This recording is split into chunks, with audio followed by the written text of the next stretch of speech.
So we're going to carry on with this process of subtractive EQ. But as I said, I'm going to pick out a few sounds to work on rather than doing every single sound. And we're going to do some track assistant stuff later anyway. So let's have a look at the drum overheads.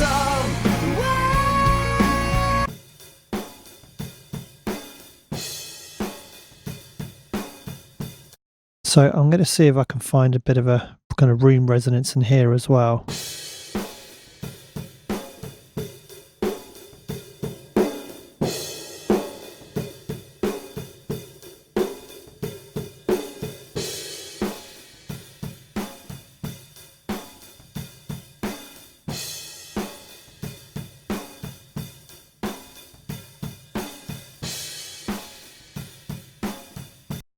Okay, that's taken that out. Let's add in a little bit of a high pass.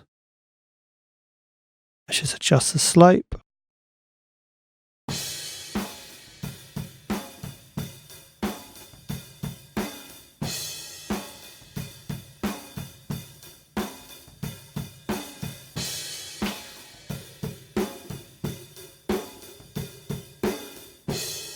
So I'm still finding that resonance in there a little bit. So let's actually just try another cut.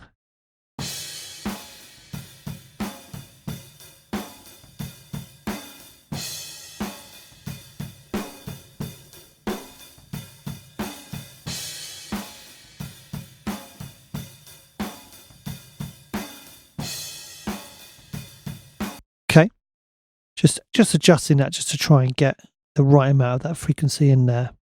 Let's copy this. Actually, what we'll do is we'll just copy it straight across. I was going to copy and paste it, but that's going to be quicker. You can see actually there's a volume discrepancy there. I'm just going to turn up the left channel.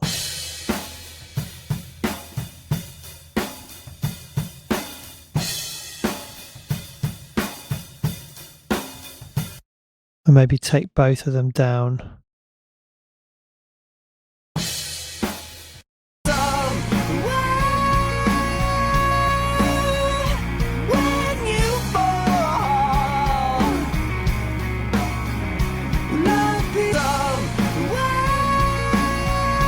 Okay, so let's try all four of these EQs, take them in and out.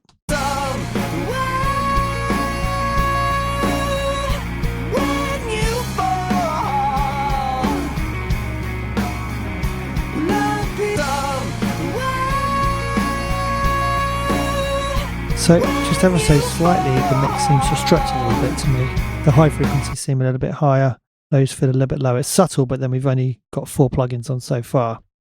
So let's have a look at the bass. Let's actually just bust this together so we can process them at the same time. So we'll just name this.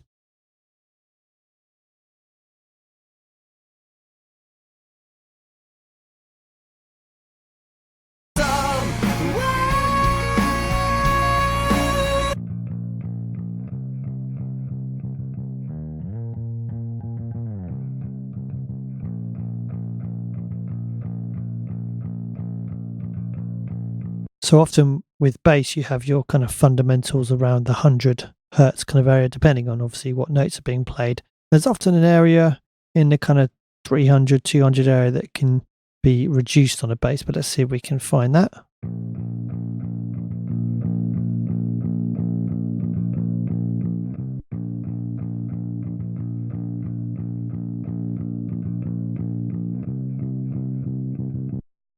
Yeah.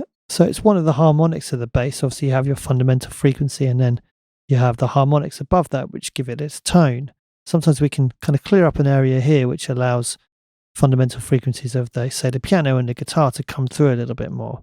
You should never do this just by default, but I think as you're engineering, you find there's kind of common things that always seem to, or generally seem to kind of help your mix out.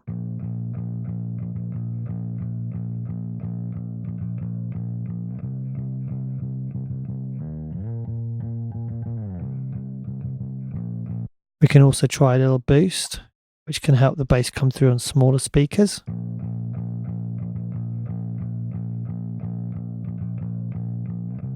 And of course, we can also try our low pass as well.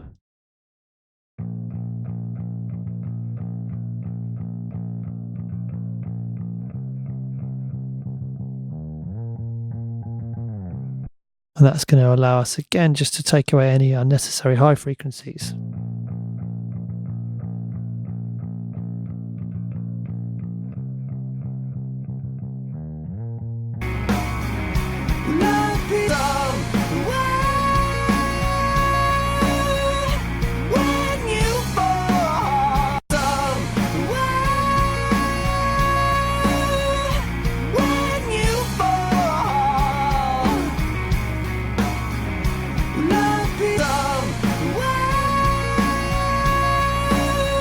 Now again, that's going to help the bass sink a little bit, because what we're doing is taking away a little bit of that mid-range, which means it's got less focus in that area, which means that it's kind of sinking down because we've got more of the low frequencies now compared to what we had in the mid-range.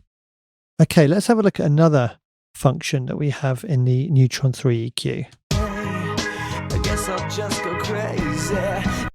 Feel the sun shining down all around you. Now, I'm going to put it on the vocal here. Feel the sun shining down all. So first of all, let's just do a little roll off. Feel the sun shining down all around you. So wake up, it's time to go. Oh, can you feel the sun?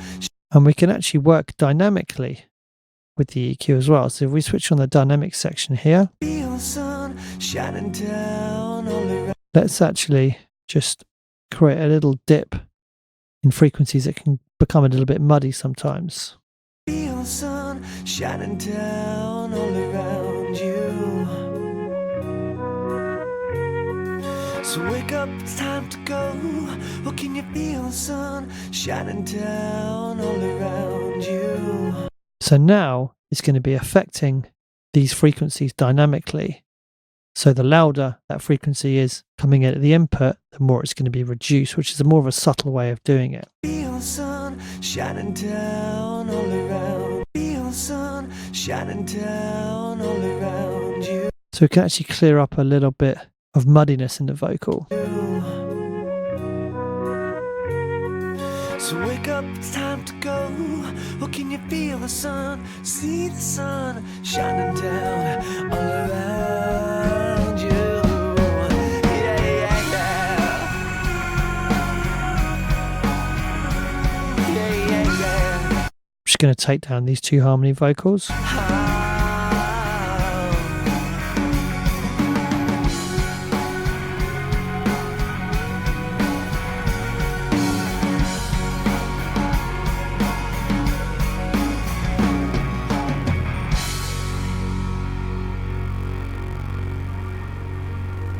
Okay, so let's just check we've got everything on the right row, which we do.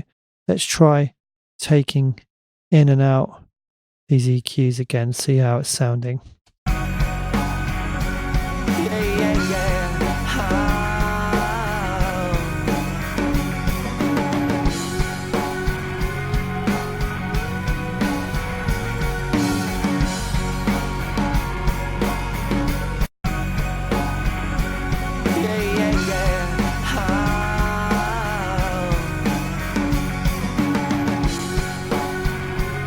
So just focus on the sense of space and the height of the mix, essentially.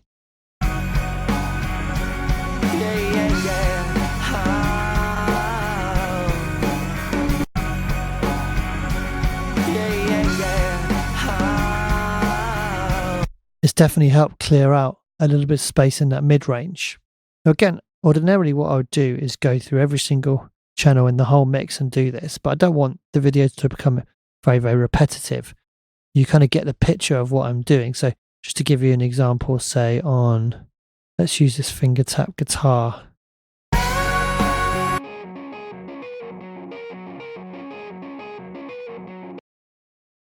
So we've already EQ'd the low frequencies with the relay plugin. What we could also do is just open up the more spec'd up EQ of Neutron 3 and do some rolling off for the tops as well.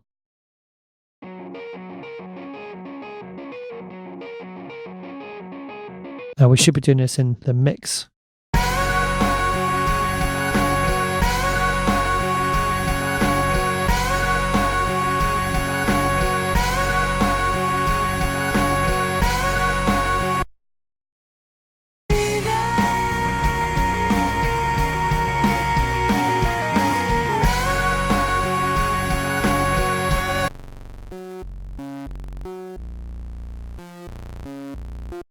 Let's have a quick look at this synth bass sound here. Again, let's load up EQ.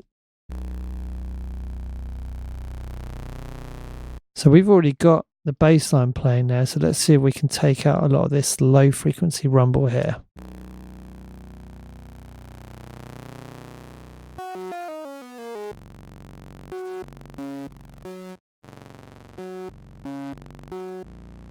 Let's also try taking out a bit of the high frequency as well.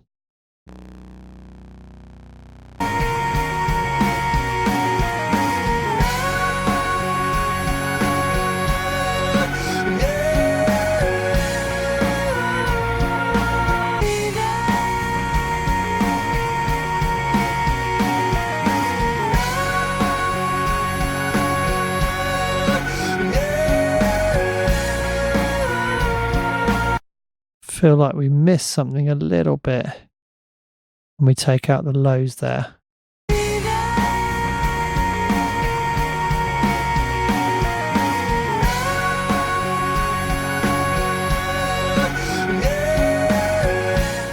Okay, so once again, let's just take out EQs and bring them back in.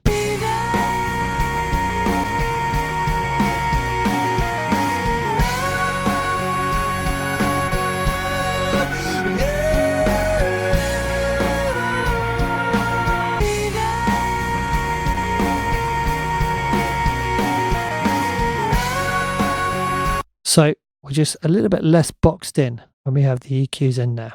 But as I said, if we were to go through every single channel and add in filtering on every single channel, that would become more and more prominent the more we put in there. But you get the picture. So this is how I would approach a mix down ordinarily. So I'd do all my filtering and subtractive EQ as a first stage after I'd done the mix balance and the panning and fixed any problems. Obviously, if there's things that you just find unlistenable from the start, a problem with the sound or something that needs to be fixed, you go in and do that. But once everything's kind of in a place in terms of there's no glaring problems or errors that need to be fixed, that's the first thing I do, is go through and apply subtractive filtering to make sure there's no unnecessary frequencies in each sound. Okay, so now we've had a look at filtering and subtractive EQ. The next stage I'm going to look at is adding some kind of staging compression, so setting the front back perspective using compression. Now we're going to do this before we get onto the machine learning track assistant functionality. So what I want to do is do some kind of more standard mixing using these tools to show you how you can do that. And then we're going to access some of the machine learning functionality later down the line to enhance the mix.